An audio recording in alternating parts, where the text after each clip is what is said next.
जय श्रीमन नारायण, जय श्री कृष्णा। दोस्तों, कार्तिक माह में आज हम सुनेंगे रमा एकादशी व्रत कथा के बारे में। कथा इस प्रकार है।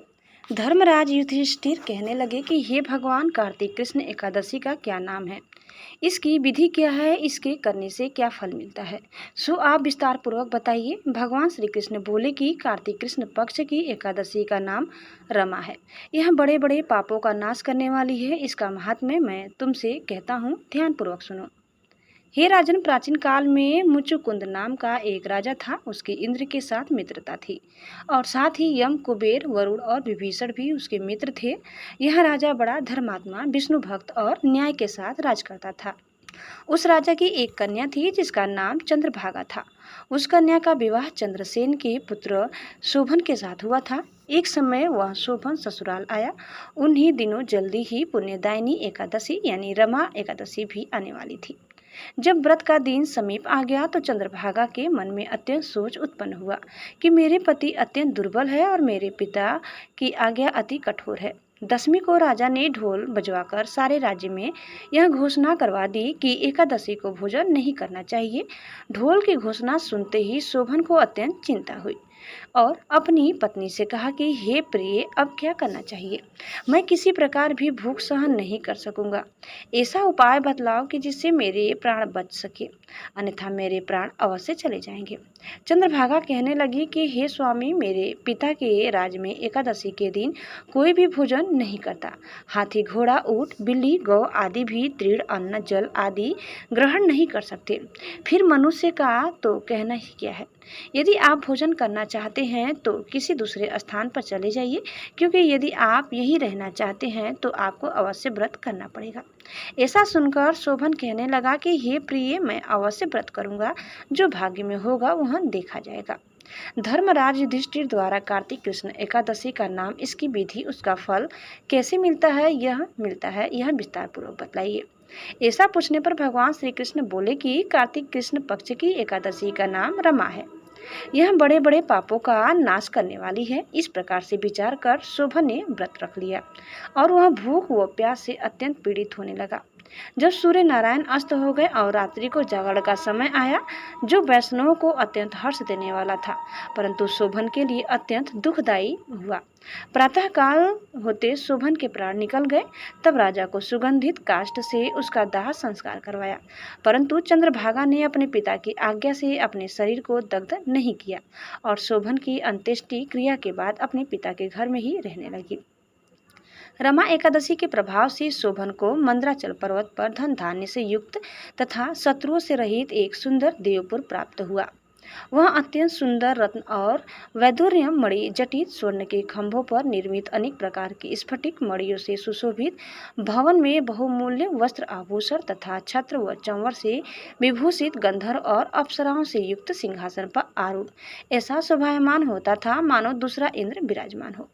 एक समय मुचुकुंद नगर में रहने वाले एक सोम शर्मा नामक ब्राह्मण तीर्थ यात्रा करता हुआ घूमता घूमता उधर जा निकला और उसने शोभन को पहचान कर कि यह तो राजा का जमाई शोभन है। उसके निकट गया। शोभन भी उसे पहचान कर अपने आसन से उठकर उसके पास आया और प्रणाम आदि करके कुशल प्रश्न किया। ब्राह्मण ने कहा कि राजा मुचुकुंद और आपकी पत्नी कुशल से हैं। नगर में भी सब प्रकार से कुशल है, परंतु हे राजन, हमें आश्चर्य हो रहा है। आप अपना वृत्तांत कहिए कि ऐसा सुंदर नगर जो न कभी देखा न सुना, आपको कैसे प्राप्त हुआ? तब शोभन बोला कि कार्तिक कृष्ण की रमा एकादशी का व्रत करने से मुझे यह नगर प्राप्त हुआ, परंतु यह अस्थिर है। यह स्थिर हो जाए ऐसा उपाय कीजिए। ब्राह्मण कहने लगा कि हे राजन, यह स्थिर क्यों नहीं है और कैसे स्थिर हो सकता है, आप बताइए। फिर मैं अवश्य वह उपाय करूंगा। मेरी इस बात को आप मिथ्या न समझिए। शोभन ने कहा कि मैंने इस व्रत को उद्धार रहित होकर किया है, अतः यह सब कुछ श्रद्धा रहित होकर किया है, अतः यह सब कुछ अस्थिर है। यदि आप मुचुकुंद की कन्या चंद्रभागा को यह सब वृत्तांत कहे तो यह स्थिर हो सकता है। ऐसा सुनकर उस श्रेष्ठ ब्राह्मण ने अपने नगर लौटकर चंद्रभागा से सब वृत्तांत कह सुनाया। ब्राह्मण के वचन सुनकर चंद्रभागा बड़ी प्रसन्नता से ब्राह्मण से कहने लगी कि हे ब्राह्मण, ये सब बातें आपने प्रत्यक्ष देखी है या स्वप्न की बातें कर रहे हैं? ब्राह्मण कहने लगा कि हे पुत्री, मैंने महावन में तुम्हारे पति को प्रत्यक्ष देखा है, साथ ही किसी से विजय न हो ऐसा देवताओं के नगर के समान उनका नगर भी देखा है। उन्होंने यह भी कहा कि यहाँ स्थिर नहीं है, जिस प्रकार वह स्थिर रह सके सो उपाय करना चाहिए। चंद्रभागा कहने लगी, हे विप्र, तुम मुझे वहाँ ले चलो, मुझे पतिदेव के दर्शन की तीव्र लालसा है। मैं अपने किए हुए पुण्य से उस नगर को स्थिर बना दूंगी। आप ऐसा कार्य कीजिए जिससे उनका हमारा संयोग हो, क्योंकि वियोगी को मिला देना महान पुण्य है। सोम शर्मा यह बात सुनकर चंद्रभागा को लेकर मंदराचल पर्वत के समीप वामदेव ऋषि के आश्रम पर गया। वामदेव जी ने सारी बात सुनकर वेद मंत्रों के उच्चारण से चंद्रभागा का अभिषेक कर दिया। तब ऋषि के मंत्र के प्रभाव और एकादशी के व्रत से चंद्रभागा का शरीर दिव्य हो गया और वह दिव्य गति को प्राप्त हुई। इसके बाद बड़ी प्रसन्नता के साथ अपने पति के निकट गई। अपनी प्रिय पत्नी को आते देखकर शोभन अति प्रसन्न हुआ और उसे बुलाकर अपनी बाईं तरफ बिठा लिया। चंद्रभागा कहने लगी कि हे प्राणनाथ, आप मेरे पुण्य को ग्रहण कीजिए। अपने पिता के घर जब मैं 8 वर्ष की थी, तब से विधि पूर्वक एकादशी के व्रत को श्रद्धा पूर्वक करती आ रही हूँ। इस पुण्य के प्रताप से आपका यह नगर स्थिर हो जाएगा तथा समस्त कर्मों से युक्त होकर प्रलय के अंत तक रहेगा।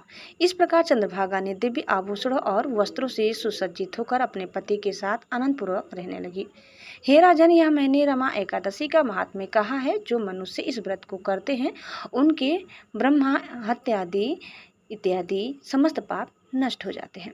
कृष्ण पक्ष और शुक्ल पक्ष दोनों की एकादशियां समान हैं, इनमें कोई भेदभाव नहीं है, दोनों समान फल देती है। जो मनुष्य इस महात्म्य को पढ़ते अथवा सुनते हैं वे समस्त पापों से छुटकर विष्णु लोक को प्राप्त होते हैं। दोस्तों, इस प्रकार कथा यहीं समाप्त होता है। उम्मीद करते हैं कि आपको हमारी आज की यह कथा जरूर पसंद आई होगी। कैसी लगी कमेंट करके बताइए। चैनल में नए हैं तो प्लीज़ लाइक, शेयर और सब्सक्राइब करना न भूलें। धन्यवाद। जय श्री कृष्णा।